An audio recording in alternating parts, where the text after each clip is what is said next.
బేసిక్గా నాకు వంట రాదు, కానీ వంట చేయడం అంటే చాలా ఇష్టం. సో ఈరోజు very easy but not so favourite recipe అయిన క్యారెట్ ఫ్రై చేయబోతున్నా. Come join with me. So for this start with basic పోపు విత్ ఆవాలు, జీలకర్ర అండ్ పప్పులు వేసి ఫ్రై చేసుకోవాలి. దెన్ కొన్ని green chillies, curry leaves and onions add చేసుకొని ఆనియన్స్ లైట్గా సాఫ్టన్ అయ్యేదాకా సాటే చేసుకొని కట్ చేసుకున్న క్యారెట్ని కూడా యాడ్ చేసుకోవాలి. అందులో కొంచెం ఉప్పు, పసుపు వేసి క్యారెట్ని మంచిగా కుక్ చేసుకోవాలి. తినేంటి క్యారెట్ అంటే ఇష్టం లేదంటుంది, కానీ క్యారెట్ రెసిపీ చేసి చూపిస్తుంది అనుకుంటున్నారా? ఏం చేద్దామండి, carrot is very good for ice కదా.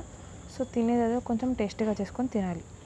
So coming to the recipe, అందులో కొంచెం కారం, ధనియాల పొడి అండ్ కొబ్బరి కారం వేసుకోవాలి. పాయింట్ టు బి నోటెడ్, కొబ్బరి కారం కంపల్సరీగా యాడ్ చేసుకోండి. You will see the taste difference. And ఇంకంతే, క్యారెట్ ఫ్రై రెడీ అయిపోయింది. అండ్ ఆల్సో క్యారెట్ ఫ్రై అంటే ఇష్టం ఉన్న వాళ్ళు కామెంట్స్లో కామెంట్ చేయండి అబ్బా, చూసి షాక్ అవుతాం. నెక్స్ట్ వీడియోలో ఇంకో టేస్టీ అండ్ ఈజీ రెసిపీతో మళ్ళీ కలుద్దాం.